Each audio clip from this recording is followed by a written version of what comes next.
Hello and welcome to Maths with Jacob. This lesson will focus on location or position, part 2. In the last lesson we saw how to describe the position of a given object in relation to another object. In this lesson we will extend this concept a little further. It will be a bit more challenging. Let's look at some examples. Now I've put the compass here, so we've got north, south, east and west.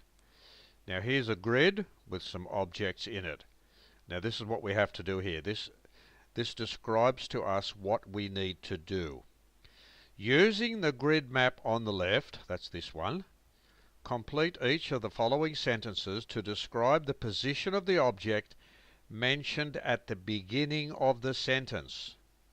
For some objects, there will be more than one answer. So for example 1, the smiley face is. So that's what's mentioned at the beginning of the sentence, and we have to describe the position or location of the smiley face. The orange cylinder is. The green square is. Now as before, you can pause this slide for as long as you want to give you a chance to write the answers on a piece of paper. I've got some answers for you on the next slide, so I'll switch to that next slide in 10 seconds. Remember, you just need to write one answer, but if you've got time, or if you want to write 2 or 3 for each sentence, you can do that. Because as I said, some objects, there will be more than one answer.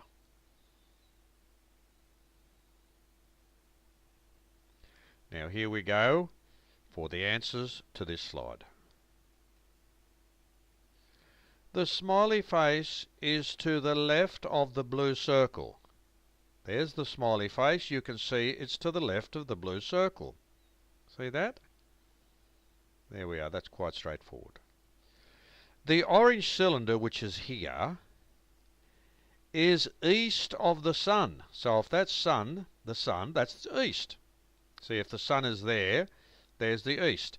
Now you could have also written, the orange cylinder is south of the blue circle. So if you wrote that, that would have been correct. But that's just one answer that I've written. Next one is the green square. The green square is between the red oval and the sun. Can you see that? There's the red oval, there's the sun, and the green square is between both of them. You could have had the green square is below the red oval. You could have had the green square is above the sun. So as I said, there are more than one answer. There could be more than one answer for each one. But if you can just write one answer, that'd be great. And if you know more, that's even better. Let's go to the next slide. Complete each of the following sentences to describe the position of the object named at the beginning of the sentence. The white moon is, the yellow rectangle is, the red square is, the red circle is. Now as I said, there could be many answers or more than one answer for each of these, but just write one of them. And if you want to pause the video for longer, write as many as you can. I'll switch to the answers in 10 seconds.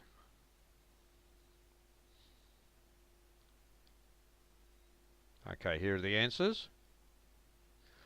The white moon, which is there, is between the red pentagon and the red square. That's one answer. You could also say the white moon is above the blue pentagon. So that's one more answer. And there could be others. The next one, the yellow rectangle.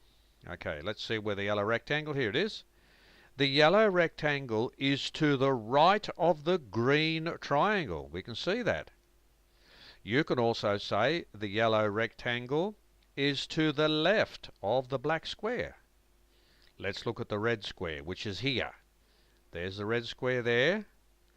The red square is west of the red hexagon. So there's the red hexagon, and that is the direction west. Of course, we saw the compass on the other slide. So the red square is west of the red hexagon. You could say, if you wanted to, that the red square is above the green triangle, and there are other answers. Let's look at the red circle, which is here. I have written the red circle is below the green triangle. You could write, if you want, the red circle is east of the yellow star. So can you see how you can have more than one answer for each object? Now, next slide. Complete each of the following sentences to describe the position of the animal named at the beginning of the sentence. Write any two descriptions in the one sentence. So this one's a bit tricky because you have to write two descriptions to describe the position of the animal mentioned. Not just one description, but two in the one sentence. Let's see how you go. Okay, I'll go to the answers in 10 seconds. Remember, pause the video for as long as you want. Okay, here we go for the answers. The cow is to the left of the duck and above the horse. You can see that. The cow is to the left of the duck and above the horse. That's giving us two descriptions in one sentence. The duck. There's the duck there. See it there? Leave that red thing there, but you can see the duck. The duck is between the cow and the pig, so it's between the cow and the pig, and above the sheep. Quite easy to see. The pig, which is here, is to the right of the duck. It's to the right of the duck and above the chicken. Let's go to the horse. The horse is to the left of the sheep and below the cow. Let's go to the sheep. The sheep is below the duck. The sheep is below the duck and to the right of the horse. And let's go to the chicken. The chicken is below the pig and to the right of the sheep. So this has been an interesting video which has given you some practice in writing sentences to describe the position of the objects at the beginning of each sentence. And you have realized that you can have more than one answer.